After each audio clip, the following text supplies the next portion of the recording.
Today's episode is with Josie and Emily Kins. Josie is a psychedelic researcher with leading expertise in the formal documentation and classification of altered states of consciousness, as well as an influential and prominent researcher, writer, community leader, YouTuber, and content creator within online psychedelic culture. Emily falls in the same vein as Josie's colleague, co-writer, and editor. They both currently work with Mindstate Design Labs, a psychedelic drug development company designing altered states of consciousness for mental health therapeutics. Super stoked I was able to get the chance to talk with them both when I was in Colorado.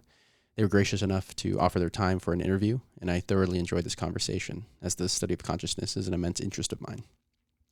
Links to all of their info, as well as their incredibly fascinating YouTube channel, are in the show notes. And links to my Discord are in there as well. Thank you for tuning in, and I hope you find it as interesting of a conversation as I have. But as for me, my name is Evan Liel. I've been traveling for the past couple years, just talking to people. And that's really it. So this is just my attempt at capturing the genuine conversations I have along the way, discovering the essence of what it means to pursue a life well lived with the contemplation of love, death, meaning, and existence.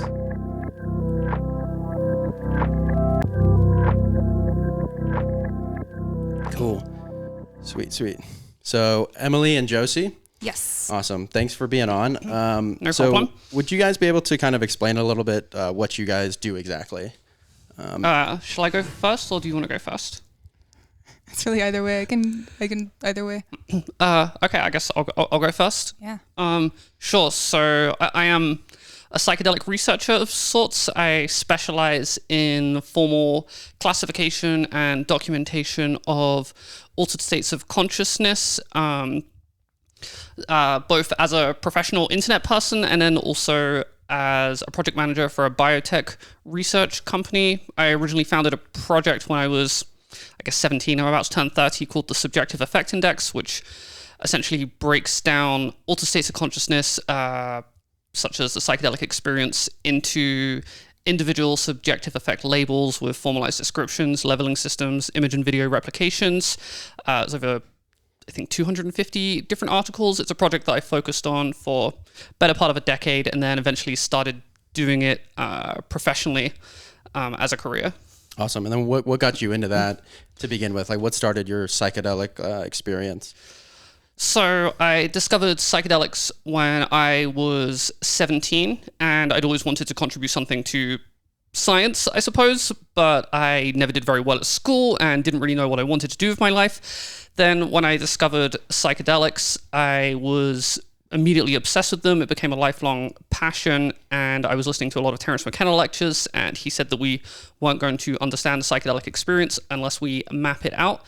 So I was then confused that nobody had done that yet, and the more I looked into trying to find online resources that document and describe the subjective effects of psychedelics, the more I realized that they just didn't exist to the extent that I thought they should. So I realized that was something that needed to be done and set out to do it myself. Awesome. Cool. And then Emily, what would you describe your role as here? So my role is basically what a Josie translator / editor / rewriter. So Josie has an innate and unusual ability to identify and categorize these effects. But when it comes to being able to articulate them more clearly to a wider audience, that's something that I assist with. So I didn't actually start working with Josie until after we met in 2021, and then I only started becoming much more active in your work probably around August. Yeah. So before that, I was doing some editing for the YouTube channel or for articles, and at that point, I kind of realized that I didn't have time to do the work that I was doing at the time, like the job that I was doing at the time, and still be as involved as I wanted to be. So I quit my job and started just working with Josie, and so that has been working on the YouTube channel, and then also working with her for the biotech company as well. Okay, what's the biotech company you work for? So it's Mindstate Design Labs. It is a psychedelic startup that is ultimately trying to find ways to develop kind of bespoke therapies, psychedelics, like novel psychedelics that will be targeting specific parts of the brain for therapeutic effects. Okay, cool, awesome. And then what got you into psychedelics? So I originally tried psychedelics when I was like 18. And I was really interested and wanted to do more, but I didn't really have opportunity to until after I met Josie in 2021. So it was something that as soon as I had a taste for it, or had a taste of it, I immediately wanted to do it more. But not like since meeting Josie, my world has really expanded with all of that. Awesome, super cool. So before we get like deep into like the world of psychedelics, what you guys do, I want to kind of define some definitions here. Mm-hmm. What would you define psychedelics as? I can. I'll go, I guess. Yeah, go for it. I mean, I guess the term, the etymology is something along the lines of mind manifesting. I'm noticing that a lot of the field of psychedelic research is using the word psychedelic too broadly, in my opinion. People are referring to ketamine and dissociatives as psychedelics, but I think of them as serotonergic agonists, specifically the tryptamines, lysergamides, and phenethylamines, such as LSD, DMT, and mescaline. And I would not include other categories of hallucinogen within psychedelics, such as dissociatives, deliriants, and various atypicals, such as salvia or muscimol. Okay. That seems like a very I guess analytical perspective of what psychedelics are. How would you describe it more from an experience side? I guess I would say that psychedelics are a class of substance that promotes more integrated connections within the brain temporarily. And so that's something that makes it different from dissociatives. They're both hallucinogens, but dissociatives kind of spread out the connections in the brain and result in hallucinations that way, whereas psychedelics create more connections. And both of them have therapeutic uses and seem to promote neural genesis. But yeah, I would agree with that. I think both on a neurological level and a subjective level, psychedelics seem to cause regions of the brain to communicate with each other when they previously were not. And I think that's largely responsible for a significant amount of the specific subjective effects that occur under the influence of psychedelics. Okay, cool. And then you said neurogenesis. What is neurogenesis? I think I used the wrong term, but basically promoting the neurons to be growing and connecting with each other. Mm-hmm. Okay. It is neurogenesis. Oh, okay. Yeah. Neurogenesis. Okay, cool, awesome. And I should explain my interest here for you guys. I am someone who became immensely interested in consciousness as to like what it is, how we kind of operate within the space of the only thing we can know, which is like consciousness itself. So naturally, psychedelics have been an immense interest for me going down that path of reasoning. And it's not something that is so it's so hard to define and so hard to actually grasp, just due to how enigmatic it actually is, and it's so difficult to put a pin on. So having these sort of conversations with people like you who know a lot more about it than I do, because I've never done a psychedelic. Oh, really? Yeah, no. I'm just, but I love thinking about psychedelics and consciousness. Mainly, I have a mindfulness practice, and I tend to explore consciousness through that medium instead of through a drug or something of that, some other substance to take. But that doesn't preclude me from having immense interest in it. I smoke weed, I smoke cannabis, and that is something that I find deeply spiritual and immensely enlightening for myself, just in terms of my own mental health and the way it kind of takes me into a different state of consciousness that I wouldn't be able to otherwise without that actual substance. So that's kind of my perspective I'm coming from. And I am also deeply interested in philosophy and what we're doing here, just as anything doing here. So thank you for taking the time here. Of course. So you, as someone who views psychedelics, you both seem to be viewing it strictly from or at least greatly from an analytical perspective. Do you take, how much credence do you give to the spiritual side of psychedelics?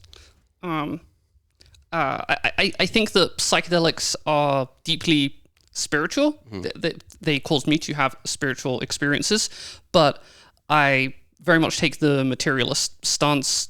I think that everything that happens under the influence of psychedelics is a result of changes in neurochemistry and the brain, and to me that doesn't lessen the profundity or meaningfulness of Definitely, it. Yeah.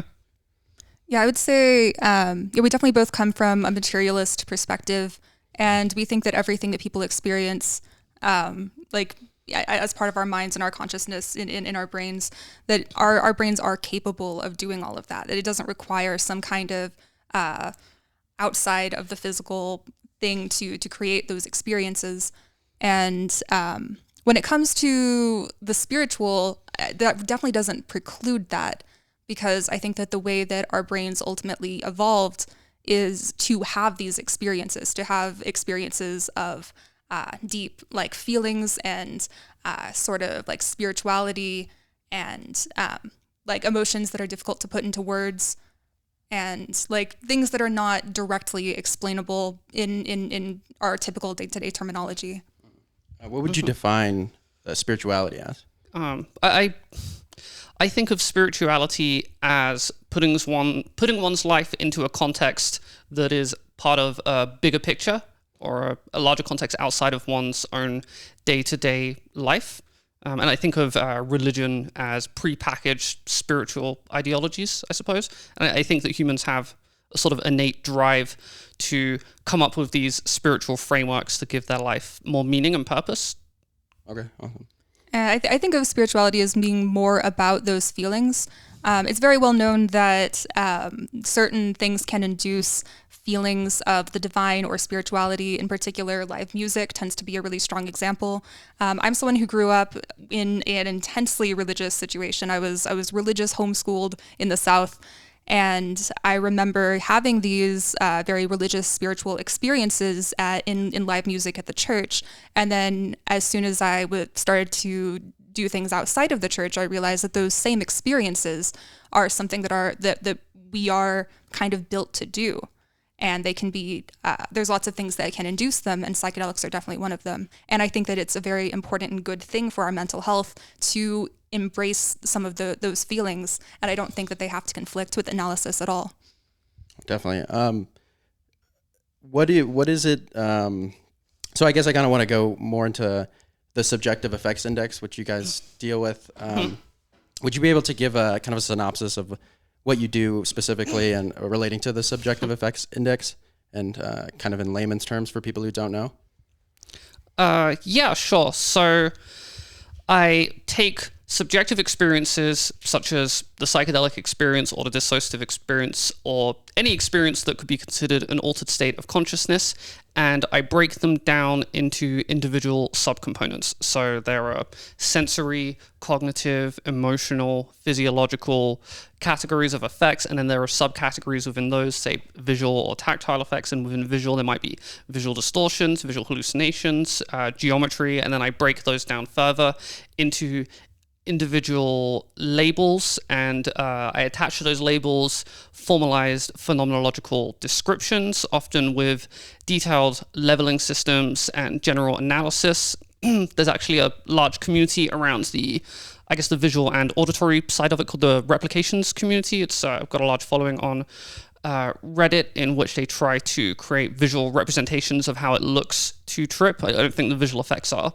the most important aspect of the psychedelic experience by any means, but it's the easiest and I guess most literally eye-catching aspect of it in terms of conveying.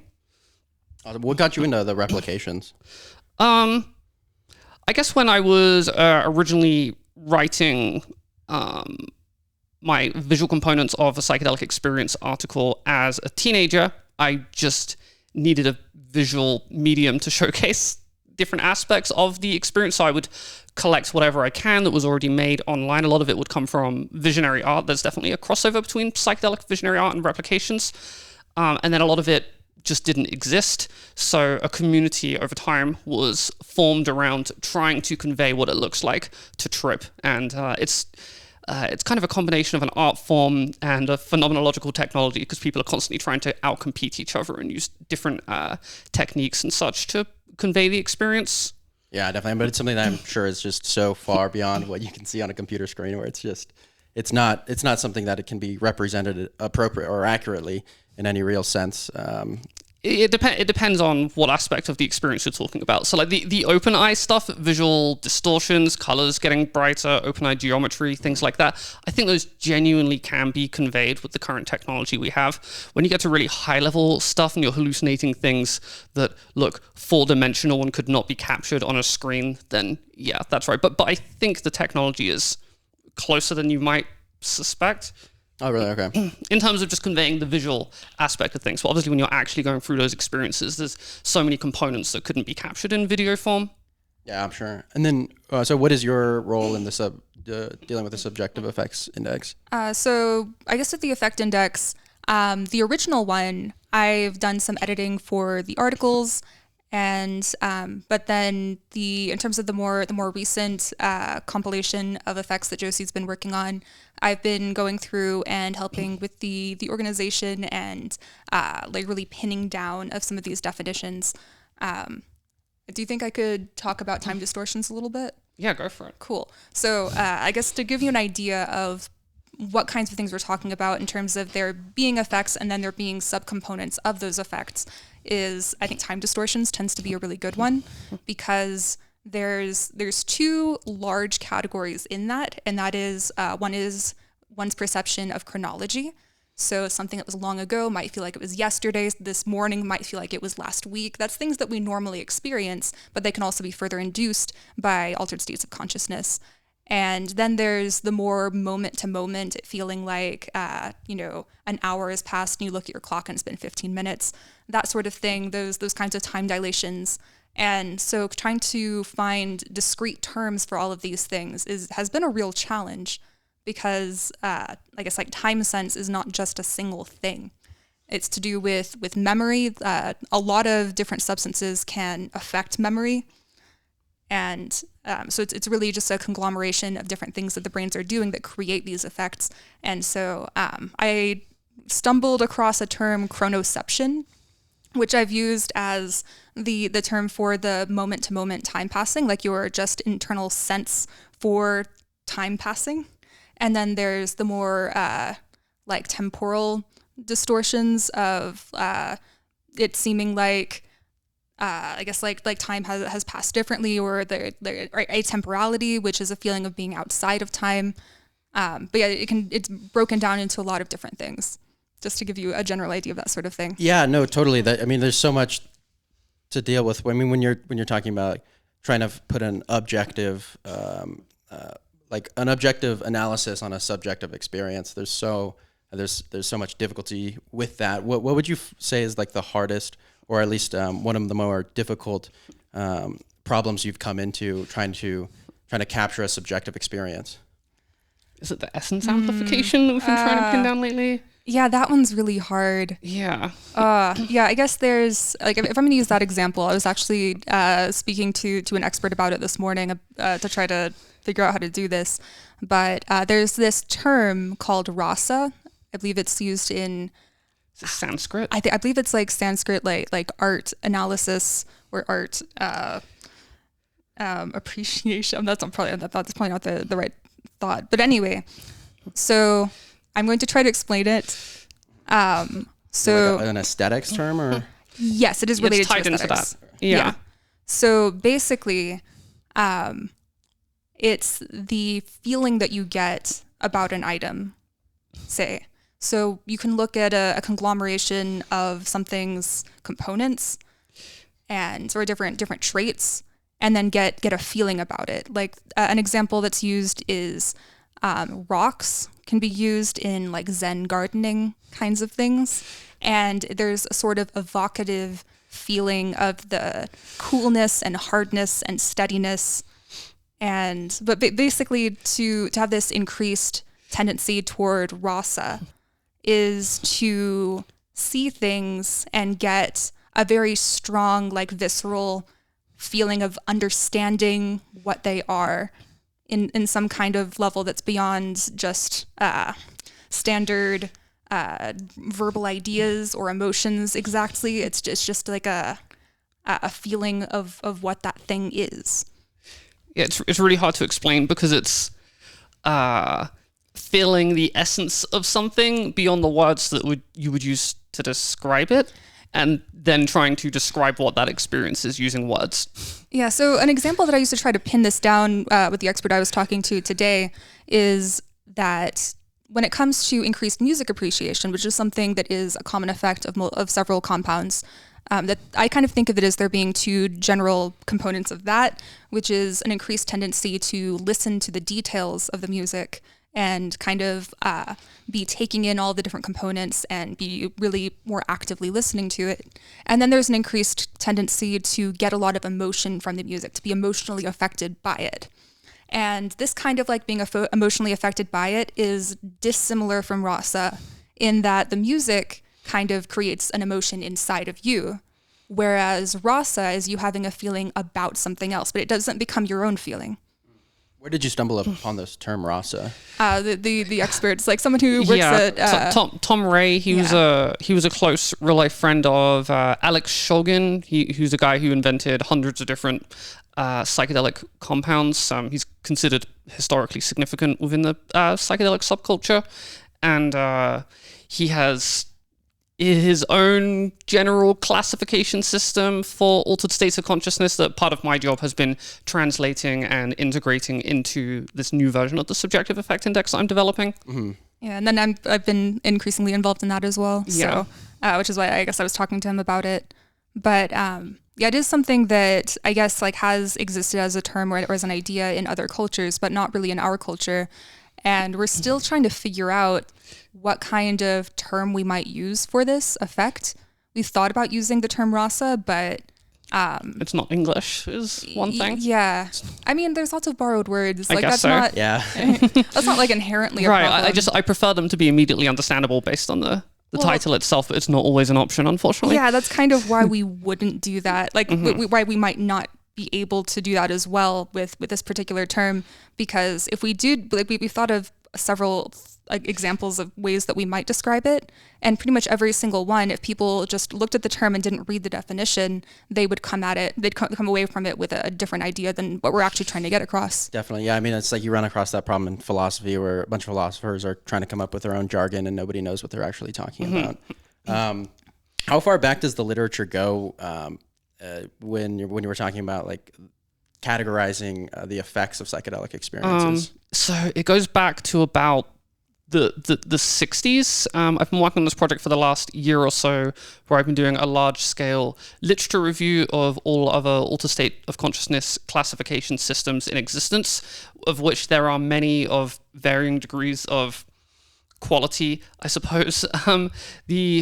The original one that I'm aware of is probably the MEQ, which is the Mystical Experience Questionnaire, which was a factor analysis validated psychometric scale for measuring and describing people's mystical and religious experiences. There's also Timothy Leary's 7 Levels of the Psychedelic Experience, which he put in one of his books in the 1960s. There's been a number of different psychometric scales over the years and more informal projects like books and online resources that attempt to do a similar thing from different directions. The Subjective Effect Index on effectindex.com is the most comprehensive, but even that is not nearly as nuanced and in-depth as it truly needs to be. This new version that I'm working on within the company is eventually going to be fully public, and the idea for that is it's going to serve as a universal terminology set for both researchers and average people to have the language to discuss, describe, and study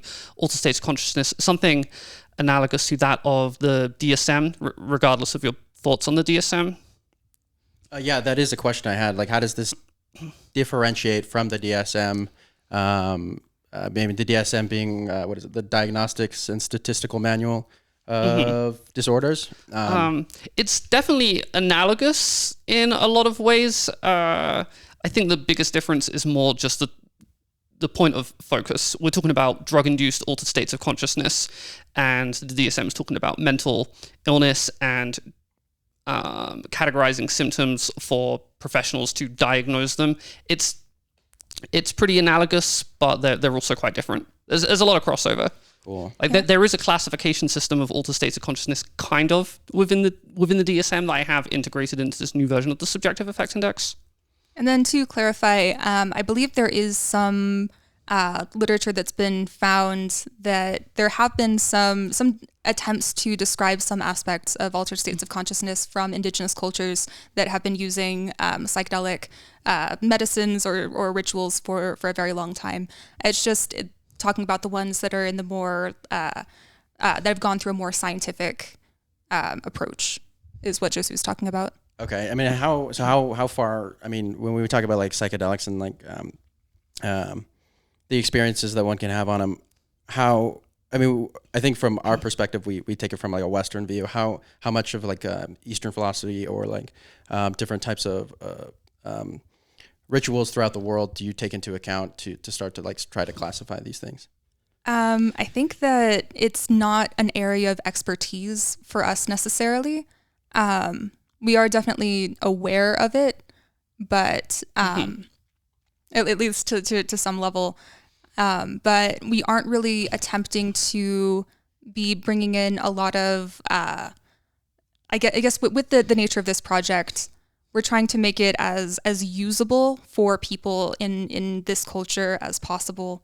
And so I guess in that way, it's not really the right place to be integrating a lot from other cultures necessarily, at least directly into it. Though we want it to be usable to help communicate about those things to people in our culture. Definitely. I mean, yeah, you're taking a much more scientific approach to everything here. What is your background in what are each of your backgrounds in the like scientific analysis?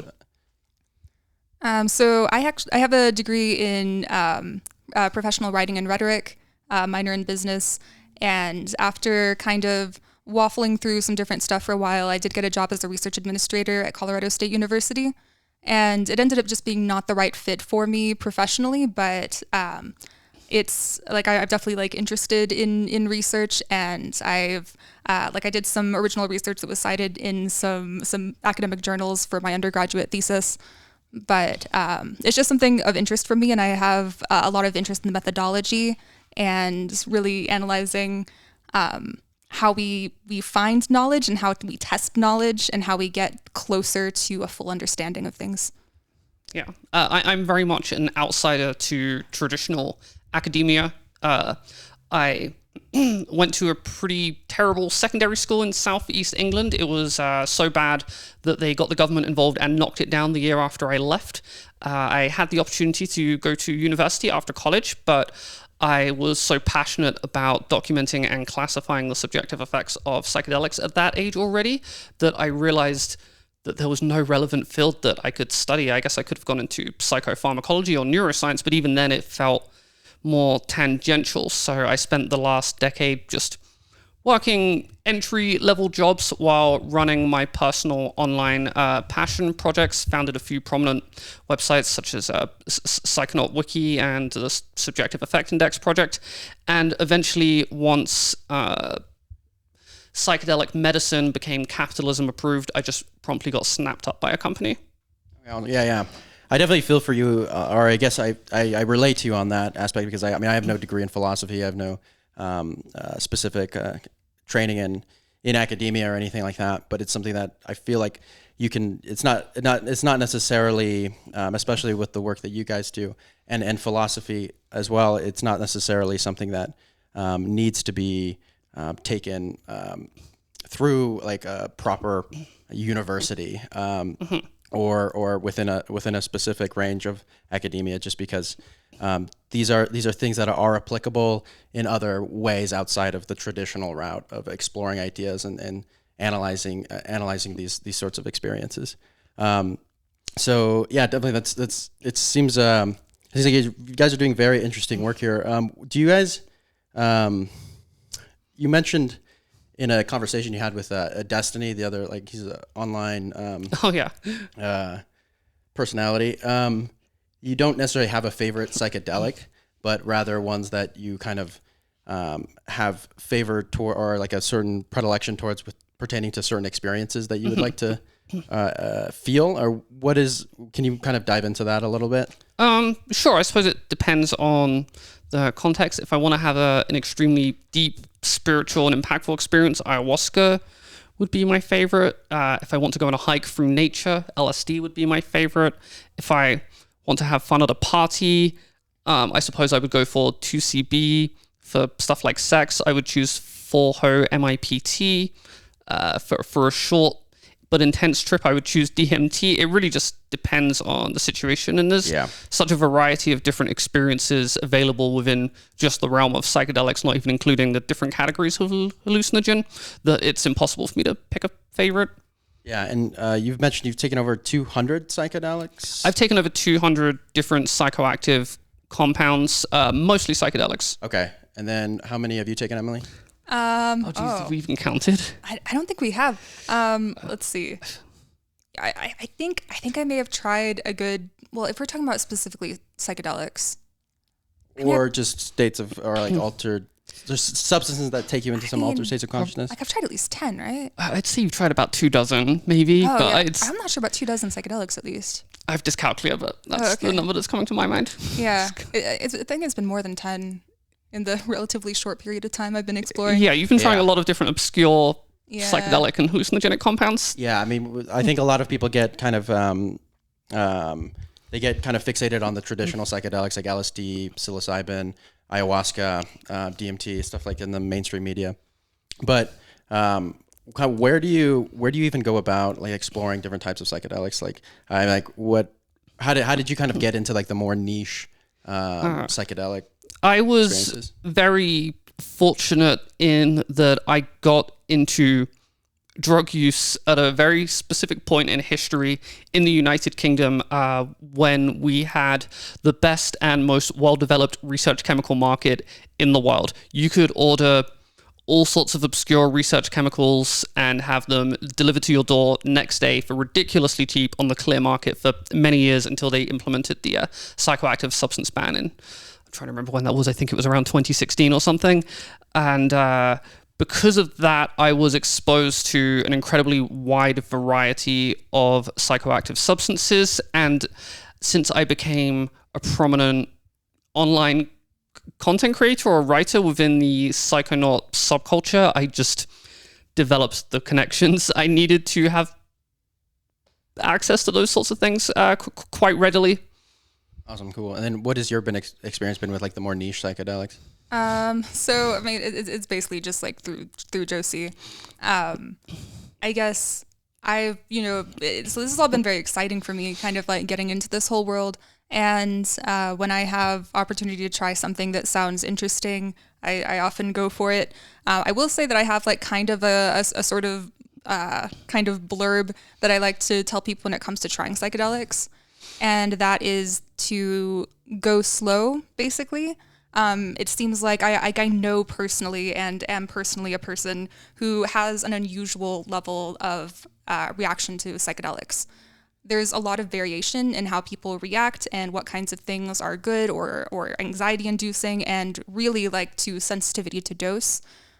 Like I know somebody who is like a man who's taller than me who is very easily affected by psychedelics, and I happen to have a very high tolerance just naturally. And so if he and I took the same amount of something, like he would be in another world while I would be just like chilling.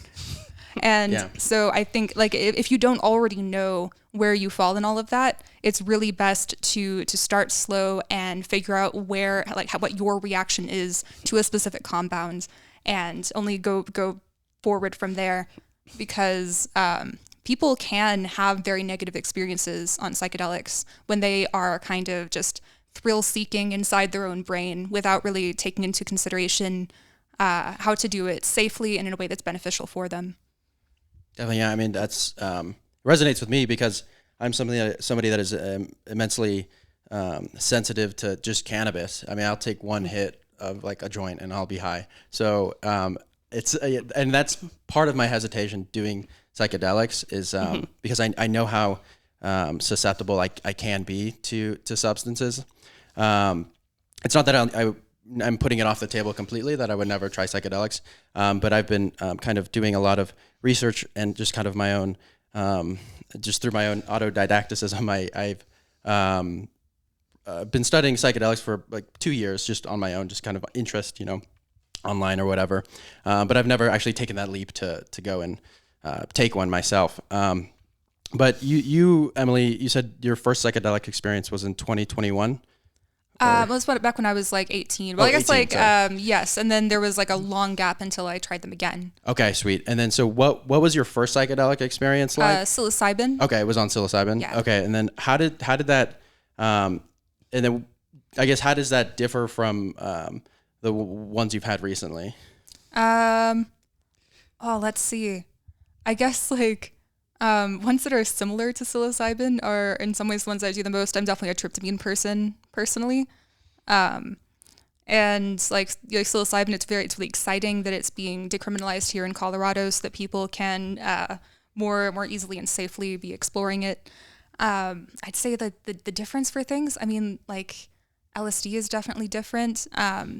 So far, the only phenethylamine that I've tried has been 2CB. It's different.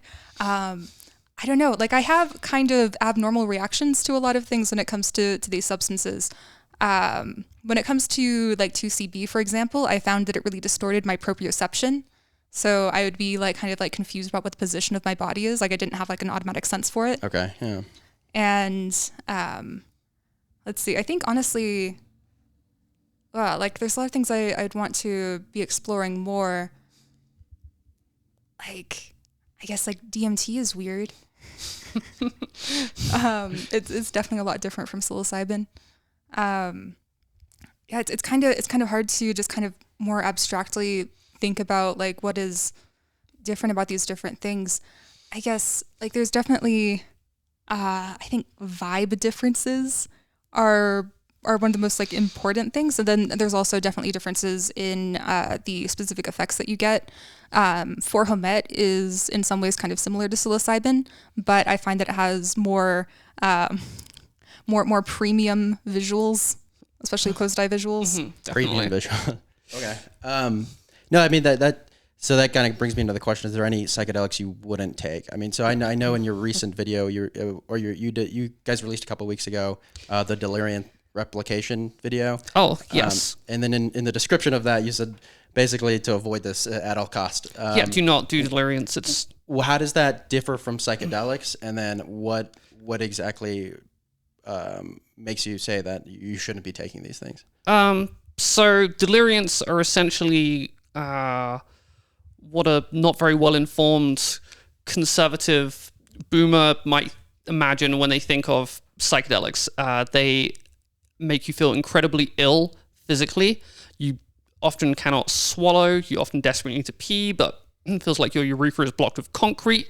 People hallucinate a lot of spiders and shadow people, and it induces, well, I guess, a state of delirium in that there are solid external hallucinations of things in your environment that you immediately take to be real in much the same way that people accept the plots of their dreams regardless of how absurd they are. So they're very dangerous and also bad for you physically. Yeah, no, that sounds pretty rough. Yeah, there's no therapeutic value to them. They're more of a curiosity. Yeah. How many deliriums have you taken?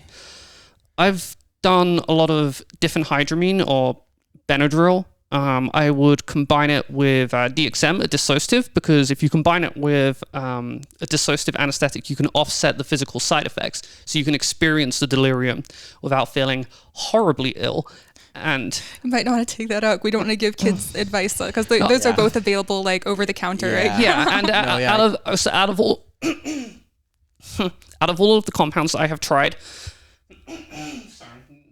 No, you're totally good. Out of all of the compounds that I've tried, deliriants are the only ones that have caused me permanent physical harm. So they screwed up my bladder for a number of years, and it took a long time to recover. And it did the exact same thing to my friend as well during those ongoing experiments. And you're still not completely recovered. Nope. You're like doing a lot better, but... Like 11 years now? Yeah, in the time that I've known you, it's gotten better. I can only imagine how bad it was initially. It was very bad for 11 years, Jesus. Yeah. I was doing it all in the name of science. I was trying to write an article documenting the subjective effect profile of deliriants. And the problem was we kept forgetting what happened during the trip, so we have to try again and Yeah. take notes and such. It absolutely wasn't worth it. Yeah. So you've taken an immense amount of different compounds. What was it that drew you to, like, what was it about psychedelics, altered states of consciousness, that is such an allure for you? I mean, many people take psychedelics, they take different types of substances, and they don't become somebody that wants to be entering these worlds or these states of consciousness regularly. So what is it exactly that really drew you to be doing this as much as you do? So I don't actually trip that much these days, just to throw that out there. Yeah. Although I did go for a several-year period of tripping essentially every single chance that I got, every weekend, multiple times a week sometimes. Went for a period where I did ayahuasca every day for multiple weeks in a row. And Don't do that. Yeah, don't. I'm not advocating this sort of behavior. This is what I've done. So I suppose when I initially discovered psychedelics while I was young, I immediately realized that they are something of profound and incredible historical significance, and that they could have a deeply positive influence on humanity as a species. And it was just driving me crazy that I had discovered these things and nobody else was talking about it. There was very little information on them. Nobody had documented the states that they induce to any satisfactory degree. And I just realized that was the thing that I could do with my life that would make the most difference. So it became an immediate obsession, and that just never died down. Yeah. And then what is it for you that is the actual allure to psychedelic experiences? So I think for me, it's definitely, if I wasn't so quickly involved in this world of trying to understand and articulate things about it, I'm not sure that I would be wanting to explore quite as intensely as I am now. But it is something that I find really enjoyable and therapeutic. And like for me, I have, again, like unusual reactions to some things, but things like psilocybin or 4-ACO DMT, I find really encouraging to me. Like those kinds of substances really encourage my brain into a very positive, optimistic, and motivated sense. And it's not something that I feel like is necessary for like therapeutic purposes for me to do that frequently. When I first did try psilocybin as a teenager, my kind of thought was I wanted to do it like somewhere between twice a year to every other year. I was just like, I just want to be doing it at least that frequently for the rest of my life, was kind of the thought I had as soon as I tried it. But for the amount that I guess, like, I'm not tripping all the time by any means. Yeah, we don't trip nearly as much as people probably assume. Yeah. Yeah, like I guess that's kind of relative though to like different people. I mean, like for me, like I smoke cannabis like once or twice a month. And so like I don't know if that's high or low relative to other people, you know. Yeah. Yeah, it's been a couple of weeks since I've tripped at this point. It's been at least a month, I think. I think it's been at least a month for me as well. Okay, yeah. So it's not like 18-year-old high school kids just like trying to do Molly on the weekends every weekend. And also don't do that. Yeah, no. That was me at a point in my life. But Yeah. I honestly feel like I've explored every category of psychoactive substances, to their fullest. When I take a psychedelic now, I don't feel that I experience anything that I haven't seen before. It's still beneficial from a therapeutic standpoint to do it occasionally, and it's something I can enjoy doing with other people. But I don't feel compelled to do it in an explorative way anymore because I feel like I've seen it all. That's an interesting point. Like so you feel as if you've kind of maxed out, so to speak, in terms of the experiences that you could have. Not necessarily that experience itself, but in terms of what types of experience may be felt on psychedelics. Yeah. Alan Watts had this quote where he says, when you get the message, hang up the phone. And that's something that gets stated by my subconscious brain quite loudly when I'm tripping on a regular basis, and I tend to dial it back. I've learned a lot from psychedelics, and now what I need to do is put that into practice in the real world via my subjective effect documentation projects. So we're constantly returning to those states has diminishing returns. It took a long time to get to the point where it was diminishing returns, but I very much passed that point, I think, several years ago. Okay, wow, that's interesting. And it affects everyone differently, so people can get there sooner or later. just kind of depending on your tolerance and like what you kind of need for yourself. But what is it? What would you guys define? I guess I should ask Emily first, and then you can respond, Josie. What is it you would define consciousness as?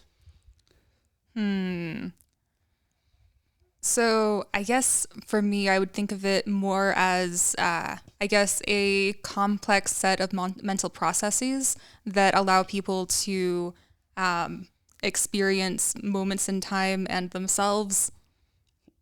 I think I'll just start there. Yeah.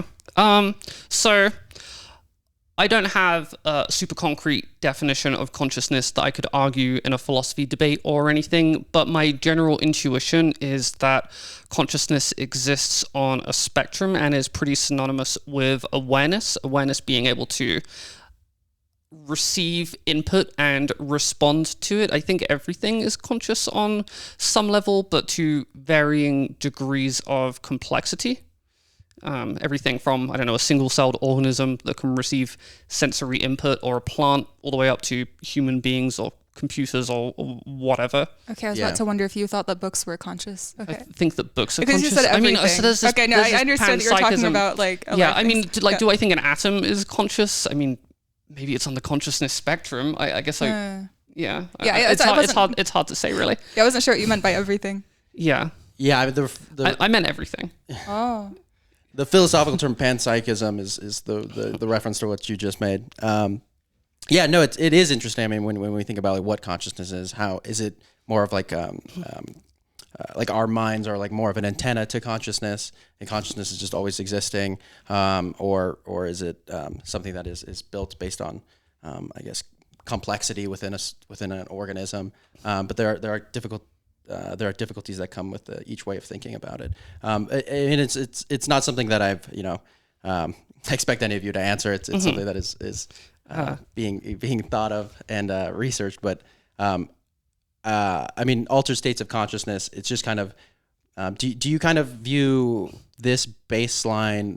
I guess what would you describe like this sort of baseline reality, quote unquote, like that we kind of experience collectively as indifferent from a psychedelic experience compared to a psychedelic experience? Do you guys differentiate baseline experience from a psychedelic experience, or? Yeah, I guess like we would consider the normal consciousness to be normal life or mundane life or everyday sobriety or consensus reality is a term I see thrown around a lot, which I quite like. Consensus reality, yeah, that seems like a pretty apt description of it, just because it's not anything different. We're just kind of agreed upon that this is kind of the normative way of operating. Yeah, and it's obviously the experience of that is different for everyone to varying degrees, although there is very much a bell curve that people tend to cluster around. Yeah. Yeah. Okay, interesting. So if somebody wants to get to start like understanding psychedelics more, like somebody from my perspective who's never taken it, and we kind of touched upon it, just like being careful how you do it, and you spoke to that earlier, Emily. What is some Josie? What are some guidelines you would set forth for anybody that has never or has taken a psychedelic experience or like hasn't had any real experience with psychedelics? What are some of the guidelines you would set for people? So I'd say just don't jump into the deep end before you can swim. Start with a low dose and work your way up across many different trips incrementally as you feel comfortable. I would actually recommend DMT as a good starter psychedelic because it has a dosage range like any other, and the duration is 5 to 10 minutes. So if you can carefully measure out a threshold dosage, it allows you to experience, I don't know, a moderate psilocybin trip or the equivalent of for only 5 to 10 minutes, which I think is much easier for people to handle rather than being thrust into a trip that is going to last several hours, whether they like it or not. Yeah. What is? Yeah, I mean, it's. I think. There's so much. Somebody like myself who considers psychedelics just immensely profound and taken seriously, because altering your consciousness is not a light thing to do, and it can profoundly change who you are, and kind of lead you on different directions and different paths that you wouldn't have otherwise taken. So I mean, maybe it's maybe my own indecisiveness is something that has really kind of led me to kind of not take it yet, or take any substance like that yet. But what do you think is kind of, if somebody is wavering on the border of should I take one or should I not? What would you say to somebody in that sort of position? I guess my first question would be, do they have a family history of psychosis or schizophrenia? And if they do, maybe tread with incredible caution. But if they don't and they're emotionally stable, I'd honestly tell them to just go for it. Okay, that's interesting. Yeah. But to go for it with care in terms of dosage and Yeah. everything else. Yeah, I mean, you should be careful, but it's not... Yeah. I don't think it's that big of a deal.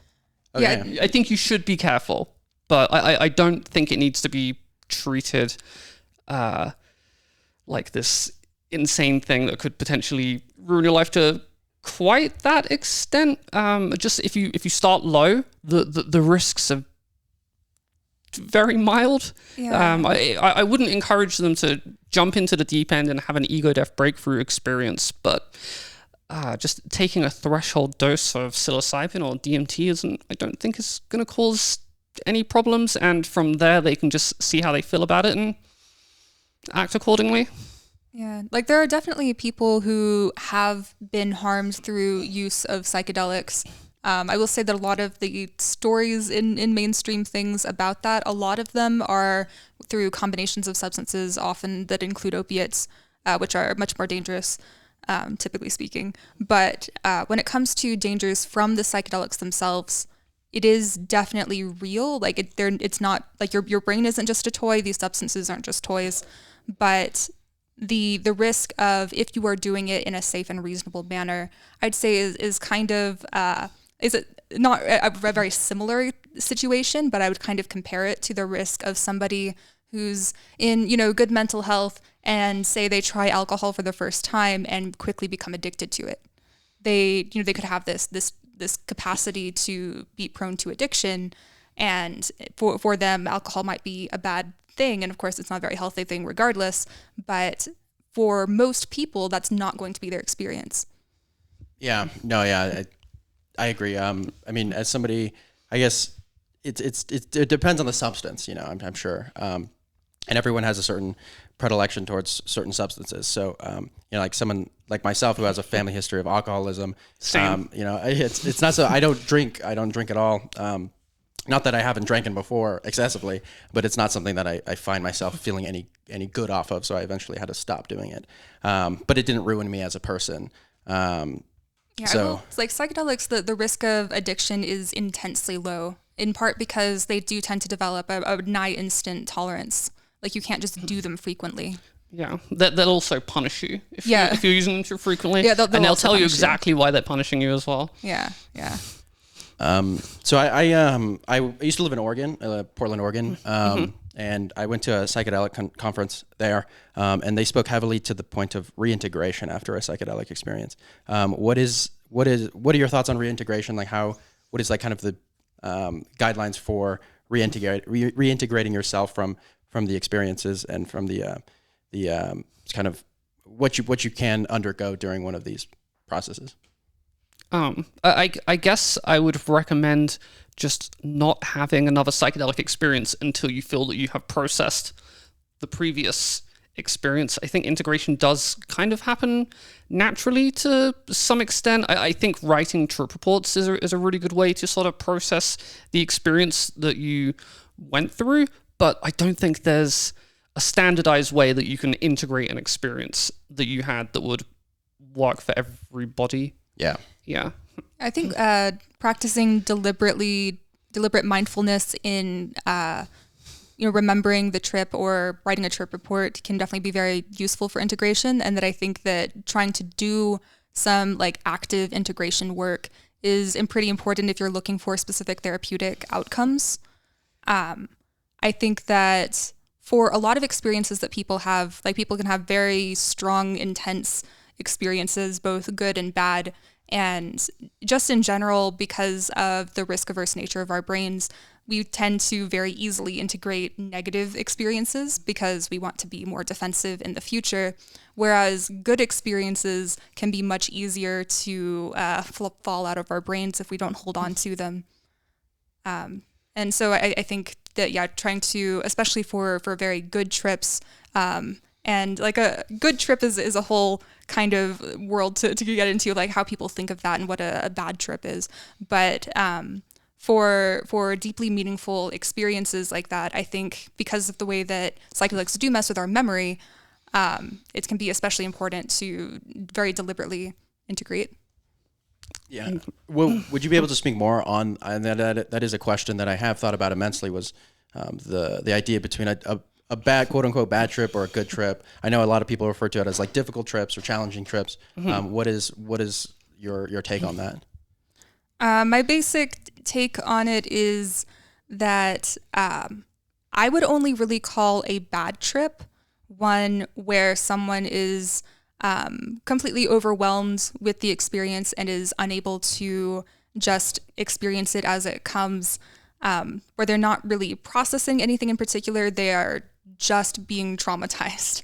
That's what I would call a bad trip. It's not necessarily very common. Some people are much more prone to it than others, but it's something that definitely can happen. But I would consider a challenging trip. I had one, actually the last trip that I had was one of these, to be one where there might be, actually also a bad trip can be one where physical side effects completely ruin the experience. I've had that before. Ugh, completely ruins it.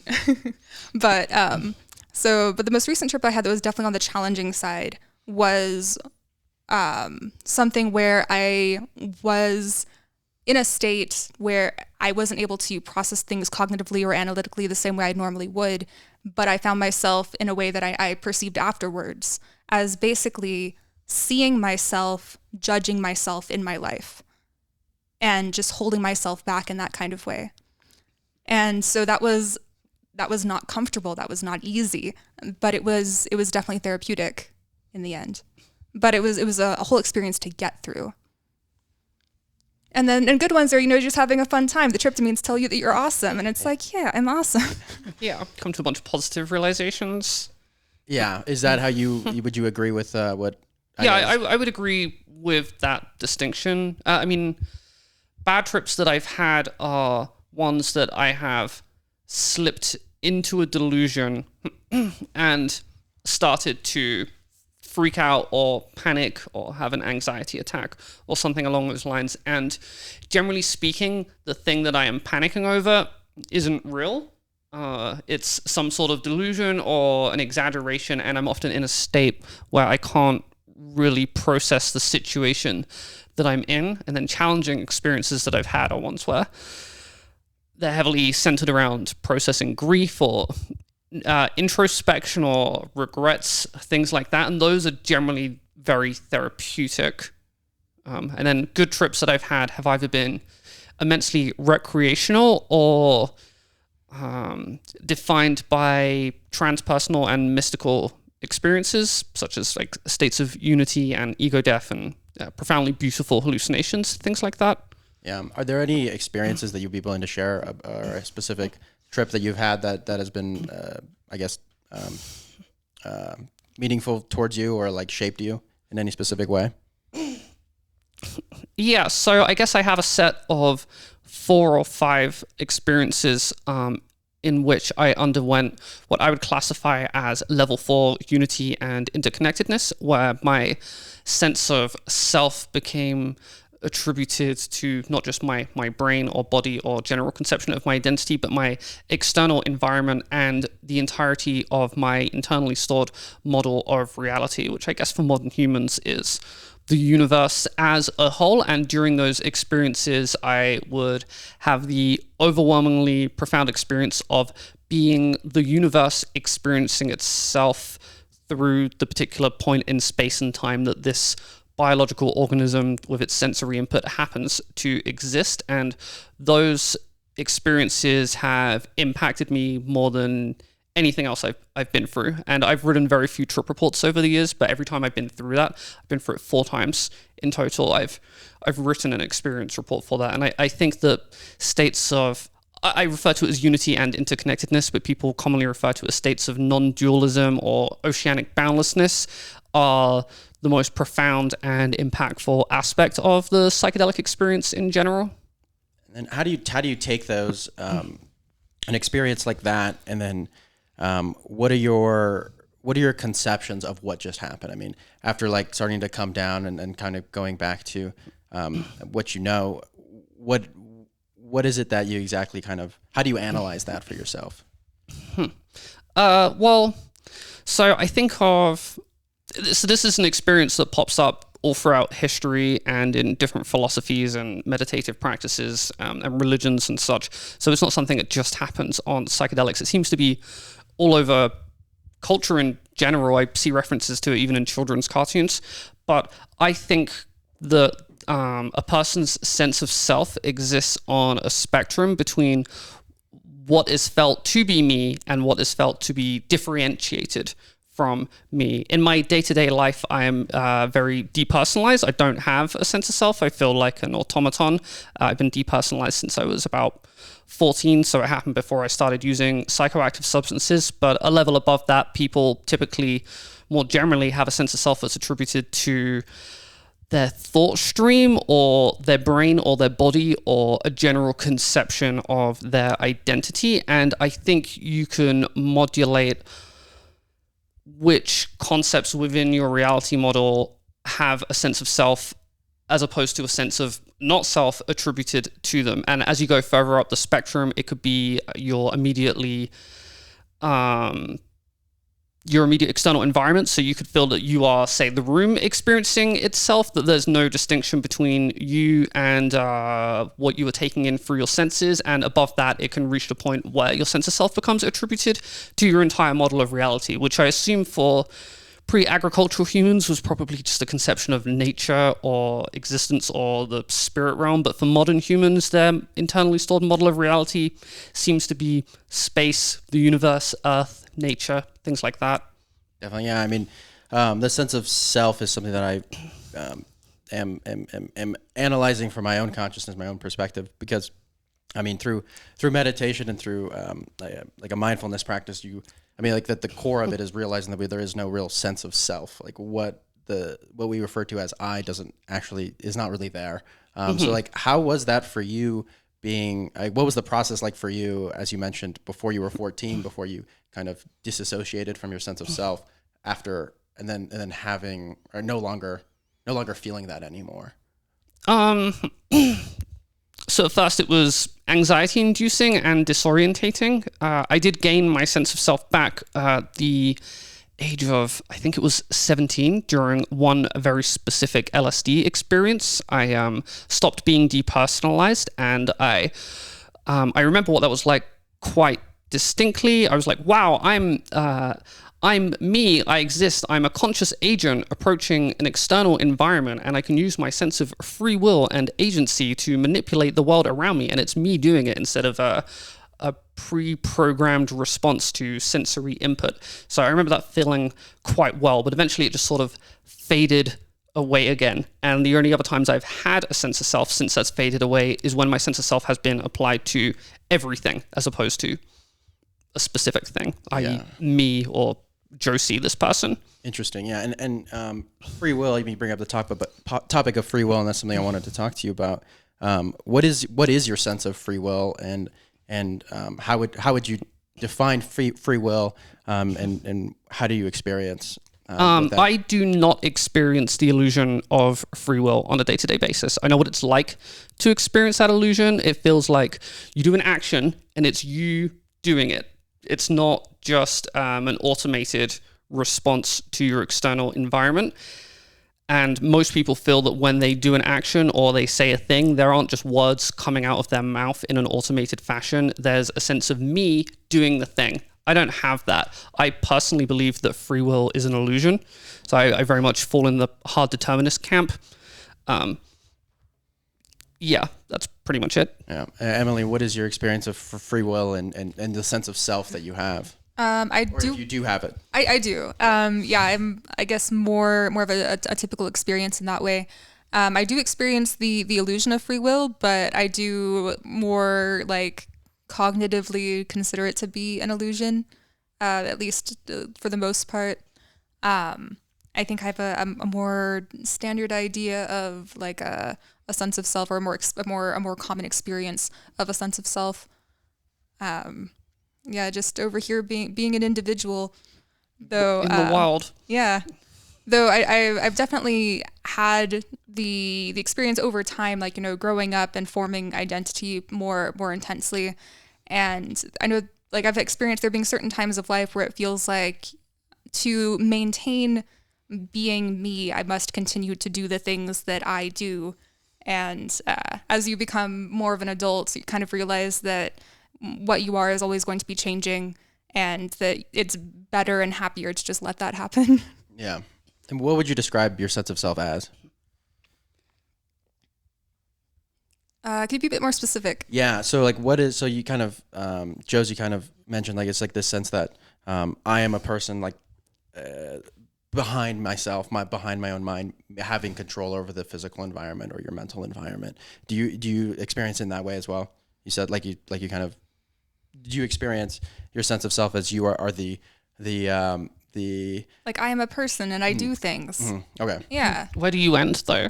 Where do I end? Yeah, and the environment begin. To me, it's pretty much just outside the skin.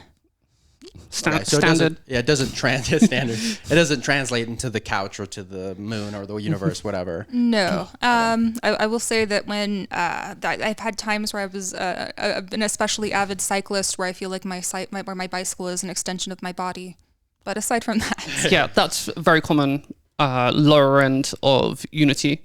Okay, and then have you experienced some of like the transpersonal kind of experiences that Josie kind of mentioned? I kind of haven't. For the most part, I've done a little bit, but my brain doesn't seem to be very automatically trying to do that sort of thing. I haven't necessarily had a ton of crazy intense experiences with things. Let's see.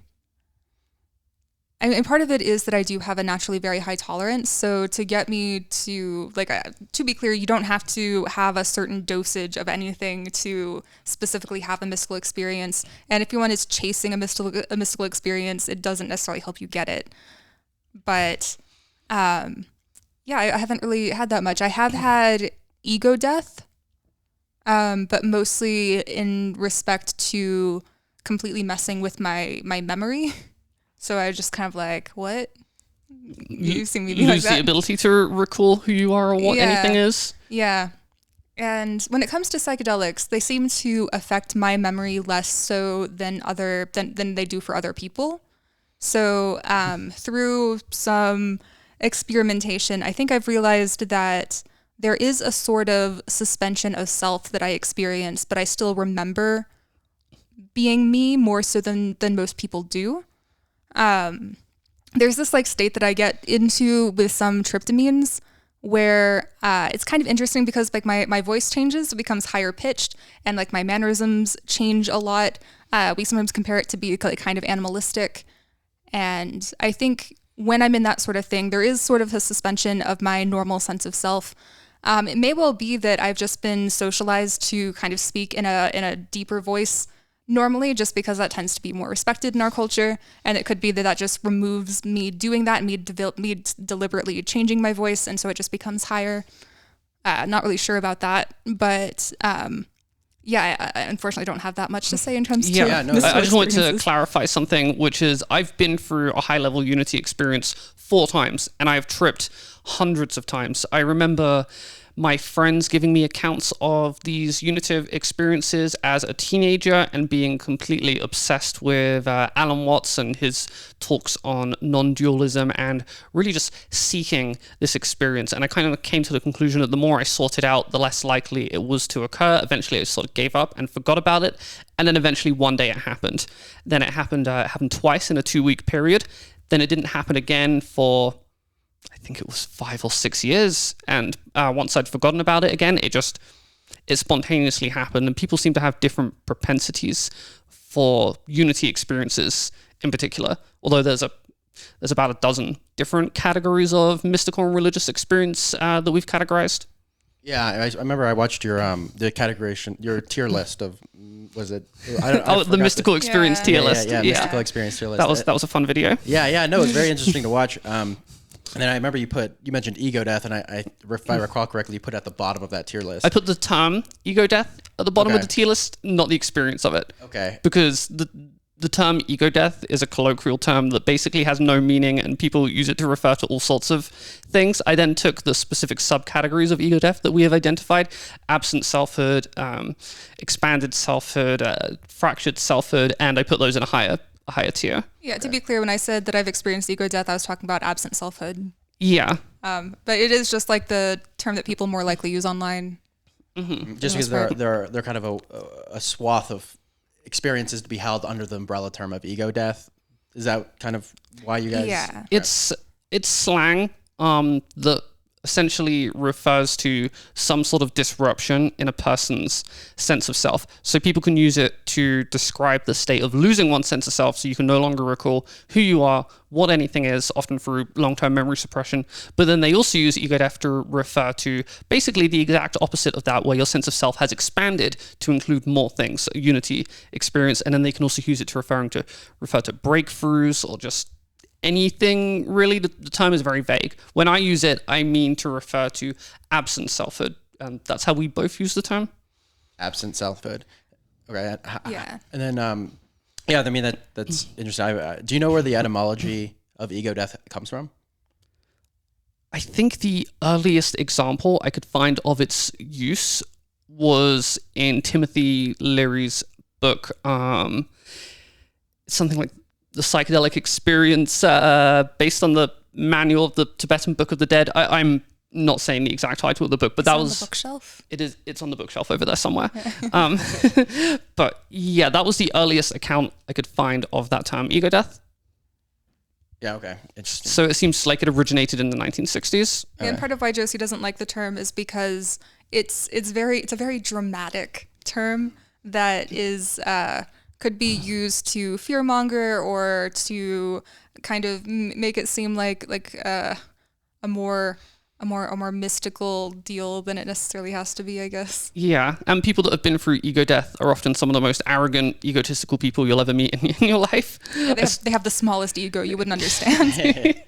Yeah, I mean, it's something that I've heard, and it's good for good video titles and whatnot, but it's it's something that I'm sure is much more intricate and complex than kind of just generically spitting out ego death and then that's it.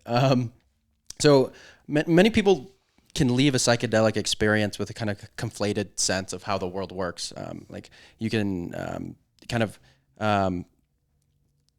think you understand something and then kind of come down from a psychedelic experience and not really not really, or trying to understand it, but not necessarily basing it in any sort of fundamental reality. How much merit, in your opinion, do you give to a psychedelic experience as it pertains to understanding or comprehending the underlying reality of existence? It's a mixed bag. So if you come back with an idea that is philosophically justifiable or scientifically justifiable, then I think you've had a genuine insight. If it's largely nonsensical or you have no evidence or reason to be able to argue for it beyond the drugs told you that was the case, then it's probably not true. Yeah, like part of the nature of psychedelics, because it promotes the brain connecting in novel ways, if someone has existing knowledge or understanding about something, then it can help you put together the ideas in ways that can have like conceptual breakthroughs. That's why I guess I know that wasn't there like a mathematician or the person who discovered like the DNA double helix. I think he had an epiphany on psychedelics. Yeah. Also, the story goes. I think from what I heard, I don't think he said, from what I recall, that it was on psychedelics, but he thinks that if he had not been doing LSD, that he wouldn't have done it. Yeah. And I think it's because it does promote the brain to be thinking about things in these more complex and interconnected ways. And then also you can just kind of get a general feeling of something being significant, and then you can't remember what it was, or it's nonsensical if you remember it. But you have like this strong feeling of it being significant. But if you're not able to take the meaning back with you, then you're just having the induced feeling of significance rather than actually putting something together. Yeah, I think a big part of it too is how grounded a person's reality framework just generally is. If a person is quite skeptical and rational, then I think the insights that they have about reality are much more likely to be within that realm. If a person's very, I'm trying to think of how can I be polite here, new agey or involved in pseudo-scientific ideas, then the insights that they receive from psychedelics are much more likely to be within that realm. So it's often a reflection of how they already view reality. What would you define reality as? What would I define? I guess that which exists even when you ignore it. I don't know. Or like verifiable. I'm thinking just consensus reality. Just reality. The world around us. Yeah. Yeah, I guess like things that I guess are verifiable, that you can use multiple ways to determine if it's real, and they all come back with the same result. Yeah. Yeah, the traditional scientific method approach to understanding. I mean, of course, that's not how I feel about reality on the day-to-day, but if I'm going to try to have to pin it down, that's maybe what I'd say, at least at the moment. Okay, yeah. I mean, these are immensely complex experiences to try to base in the idea of what reality is. But I mean, I guess as from my perspective, reality is anything that can be experienced at all. So it's like differentiating between things that are experienced and things that may not be based in any replicatable or replicated or sort of in any sort of replicated way. It's difficult because, I mean, I guess it's like when I look back on my past, there are things that I'll never be able to experience again, yet that was still a part of my reality of something. But that, that doesn't preclude me from saying that wasn't reality, even though I can't experience it again. Yeah. I guess for me, the distinction is the starting point of the experience. So a psychedelic experience is a real experience. You had that experience. It's a physical property of this universe because since it occurred within a brain. But the starting point wasn't information that was taken from your external environment through your senses. I know all experiences are more just a simulation that your brain is rendering internally, but is it rendering that internally based on input that it's gathering from its senses, or is it just things that it's hallucinating and generating spontaneously, I suppose would be the distinction for me. Yeah. I mean, I know like in a lot of like mainstream culture, you kind of get like for example, like the idea of like DMT elves. And like, is that really something that is coming out of like the DMT substance itself, or like just kind of the culture of kind of being aware of these elves or these experiences on DMT? But it's a bit of both, I think. Yeah, it's a bit of both, and I'm sure, but also kind of I relate to it in sort of like in my dreams, like if I have conversations with people in my dreams, like are those people real, or are they just my mind coming up with people that I'm seemingly talking to in my dreams without me having any sort of control over them? Yeah, I kind of think of the brain as a computer simulation framework that takes concepts from its memory databases and then renders them in a virtual environment. And I think that dreams and hallucination and imagination and even just thinking are all part of that same process, rendered in varying degrees of vividness. Yeah, this is really kind of skirting onto the edges of how we can try to define real, and like I don't know. Yeah, that's hard. I mean, there's no way that we can know what is real and what isn't real, but we can take a good guess, I think. Yeah, and like again, Josie and I are both definitely materialist perspective. We do think that our brains are capable of rendering all of these things, and those are real renderings. Yeah. Yeah. Definitely, yeah. Seems real, at least. It seems all real to us. Well, it's real as a render. Yeah. It's a real experience. It's a real experience, and whether or not it's existing somewhere else in the universe, in our mind, in a vat, sort of thing, it's still there's something to be experienced, and that's kind of what I define like consciousness as, just something that is to be like whatever we can experience, we're experiencing something. Like it kind of goes back to like Descartes, I think therefore I am. So it's like there's something here. That's the only real graspable thing, is that there's something here. I guess kind of along those lines there, something I think about immensely is death, but that's something like I think that comes through my own sense of self. And what is Emily, if you want to respond first, like what is your sense of, or how much reflection do you give to death, and what do you view death as? So this is a pretty deep question for me, I guess. Again, I was raised in an intensely religious culture. Like I really didn't experience people outside of the church to any significant degree until I was around 15. Oh, wow.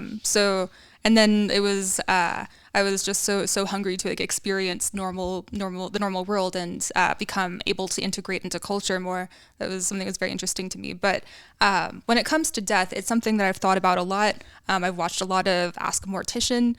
There's another YouTube channel where it's somebody who is a hospice nurse who talks about the various things that people experience and undergo toward the end of life. From the one thing I have had in my experiences with psychedelics and dissociatives is increased acceptance of death. When I'm in some of those experiences, it does kind of feel sometimes like, you know what, like this is an experience that I'm having, and this thing that I'm doing here, you know, it could end at any point, and you know that's okay. It will have happened. Just try to make the best of it,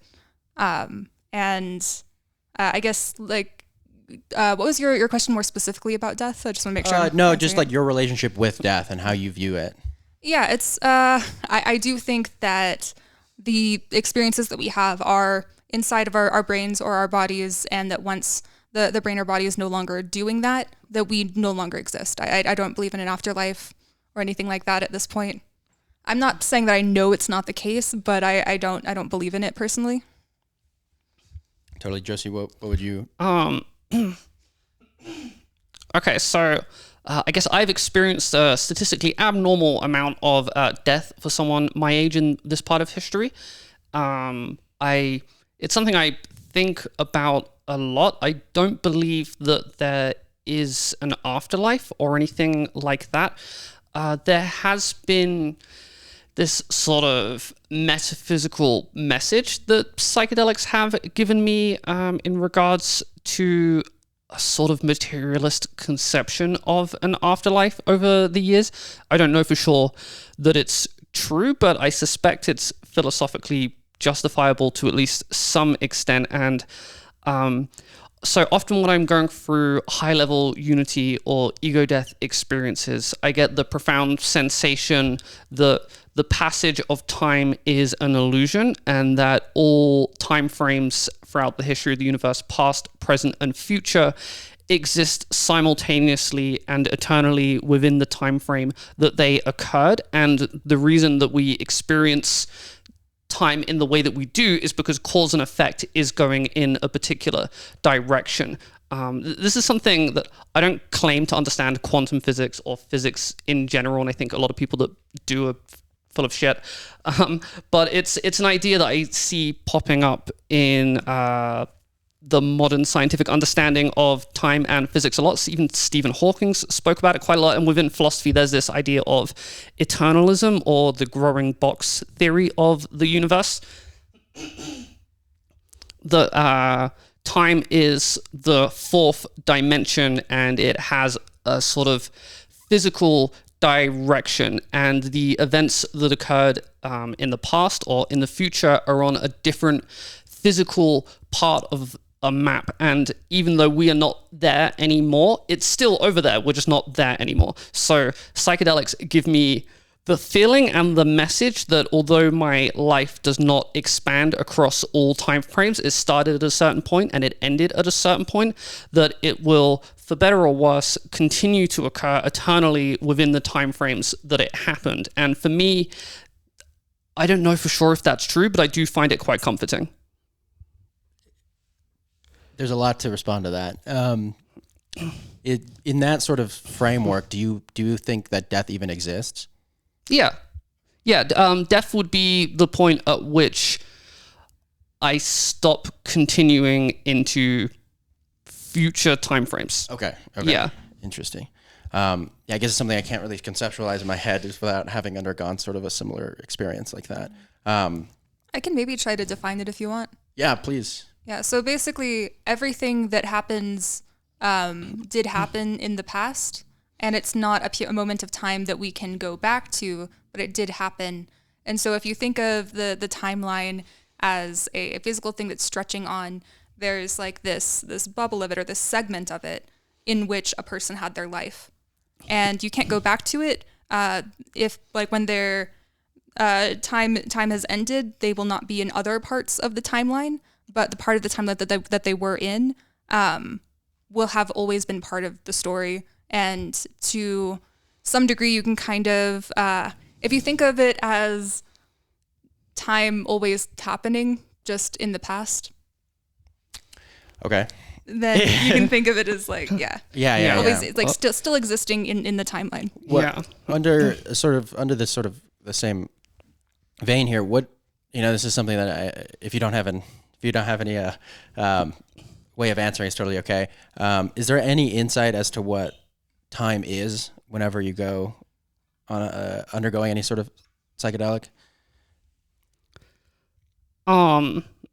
I guess through this framework, I sort of view it as another physical direction. So you have your standard 3 dimensions, and then the 4th direction is time, the passage of time.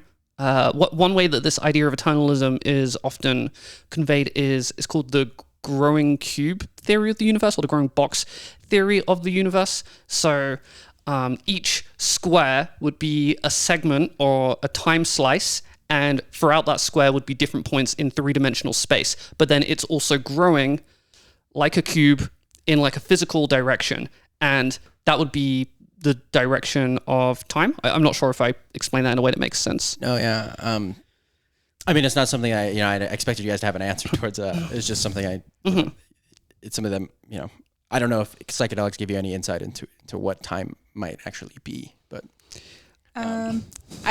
I think it definitely changes, or maybe opens someone up to thinking about time in more complex ways because of different ways that it affects your perception of time and chronology, like I mentioned earlier. So I think that maybe it makes people have perhaps an expanded view on time, or what it is to experience time. I haven't personally had beyond that kind of general feeling much like insight on the nature of time personally. There's another aspect to this that's related to people's perception of death that I've experienced a lot as well, but isn't as directly tied in with time. And that's when people go through these high-level unity experiences, they often come to the conclusion that their separate self is an illusory construct of the human mind, and there is no real distinction between their body or their self that they previously only attributed to their body and the world around them. So even when this particular part of the system as a whole disintegrates or stops existing, they will continue to exist through everything else that exists around them. So to put that another way, the brain has created an illusion that the organism is separate from the universe, but actually that's not true. And when the organism no longer exists, the universe still exists, and that's all that really existed in the first place. Is that more or less what you're saying? Yeah. Okay, interesting. Kind of switch topics here a little bit. What are some of the barriers that you, as researchers into this field of psychedelics, altered states of consciousness, what are some of the barriers that you're finding the most difficult to get through in terms of not just like legally, but like societally?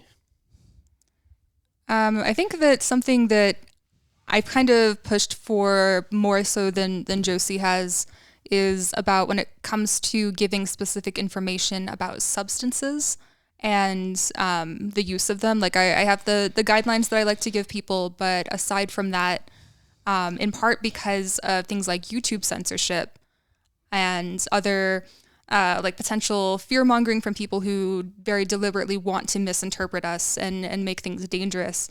I am much more wary about giving any specific information about using things. Like I'm definitely the one who, like, people will ask on the YouTube channel, like, hey, why aren't you giving dosage ranges for these different experiences? And some of that is because, again, people can have vastly different sensitivities to dose, and I don't want to tell people something that I know is going to be very wrong for a not insignificant portion of them. But also, in part because of the way that people fearmonger, or there could be censorship, I don't want to be giving off the impression that we're trying to tell someone how to get high at any point. What we're trying to do is understand the experience and be able to talk about it. Definitely, that's a great answer. Josie, what would you say are kind of the hurdles that you're facing undergoing psychedelic? I feel like these research? The hurdles are mostly over at this point, and the biggest hurdle was that there was no socially acceptable way for a very long time for me to do this professionally. I had to work office jobs and various other things that I did not care about to support myself while I was focusing on this project, and that seems to be changing now.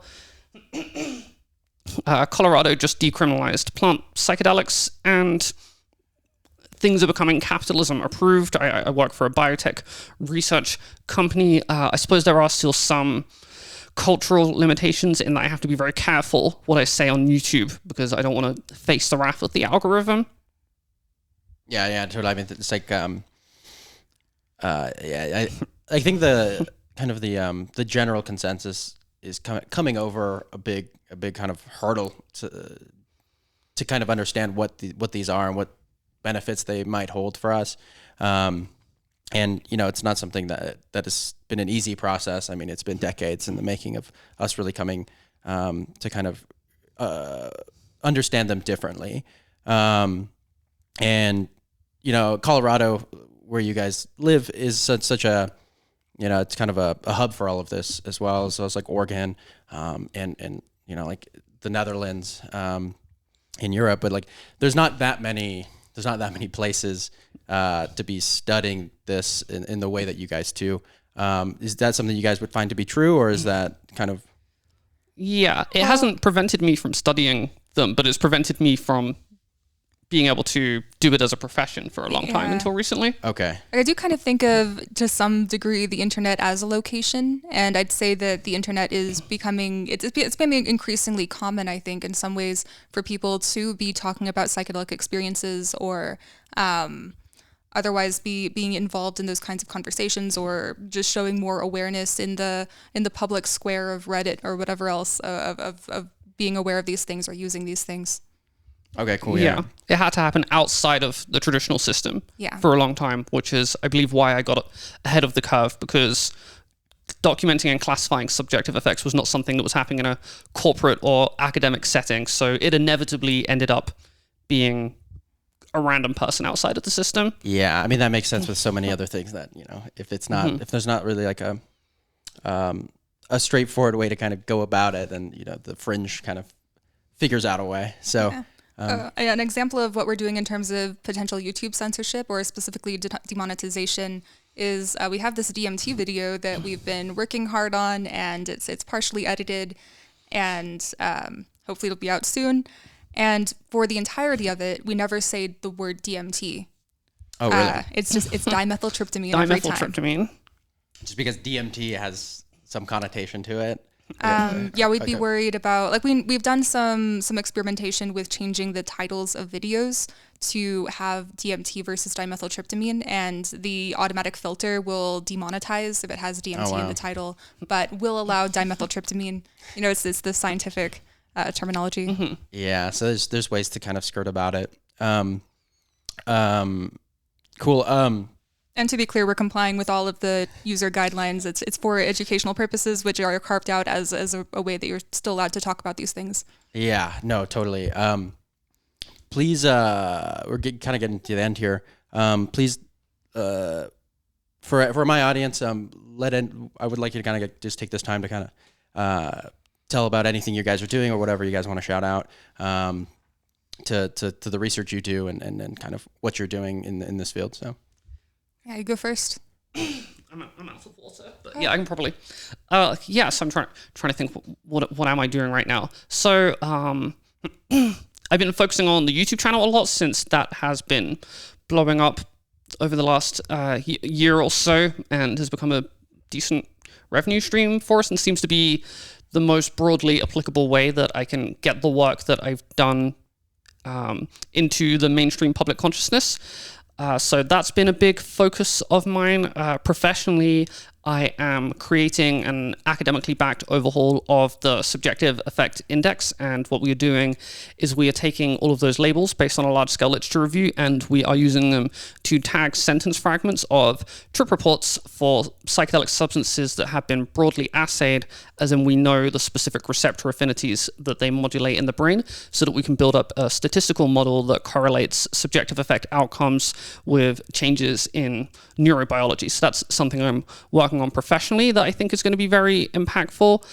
We're also working on a project on effectindex.com, which is the current home of the subjective effect index, where we are trying to create a new trip report database / repository with some slight social media elements, allowing people to sign up and submit reports in order to progress the field.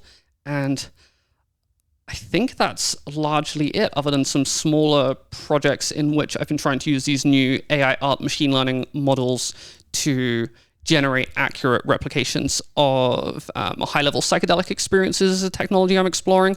But that's a bit more informal. yeah, that's incredibly interesting. I saw those pictures that are coming out that you're putting out on YouTube. Those are really cool. Yeah, thanks. Yeah. For me, I'm mostly working with Josie on what she's doing. I do have some personal projects that I might do some stuff with in the future, like possibly with music or some other creative projects that I've been like poking at, but I don't really have anything that I can announce in any kind of way. So just basically working with Josie on the definitions of and categorization of effects for Mindstate, and being able to demonstrate the applicability of the definitions, and then also working on the YouTube channel. Awesome. Super cool. Last question. This is unrelated to psychedelics. Just big into music. Do you guys have some good music recommendations for... I'm making a playlist of everyone that I interview, and then we're going to put them on a big playlist. Oh my God. So. Oh no. I feel like I primarily listen to lo-fi streams on I love YouTube. lo-fi. Yeah, I listen to a lot of those. I like Music Labs. I like Dream Hop. I like Lo-Fi Girl. And that seems to be a significant percentage of the music that I listen to. It's just anything that you're into right now, whatever you're into right now, you know. So I only like somewhat recently discovered the, I think, latest single by Heilung. It's Heilung. It's this kind of interesting music project where they try to bring in this sort of historical inspired ritualistic vibe with both their music and their presentation, and their song and music video Ano Ana. I've been really enjoying. Cool. Sweet. I guess I can think of two artists that I've been listening to lately. One of them is a rap artist called Ideas and Abilities. He has an album called Newborn, which is all about consciousness and phenomenology and philosophy, and it's really deep. I don't necessarily like rap music usually, but his stuff is profound. He's not even alive anymore, which kind of adds to it. And then the other artist is someone called Sewer Slut, which is just an EDM artist that resonates with a lot of people that have had mental health problems, I suppose. Awesome. She does a lot of things like sampling controversial audio samples into her music. It's good. Oh, that's awesome. Yeah, I appreciate the recommendations. I'm down for anything that anybody says is good. I'll take a listen to, you know. Cool, awesome. Well, Josie, Emily, thank you so much for being on this episode. I really appreciate it. No I'm sure problem. I could talk to you for a much longer time, but thank you. Appreciate it. Yeah, it's been fun. Thank you so much.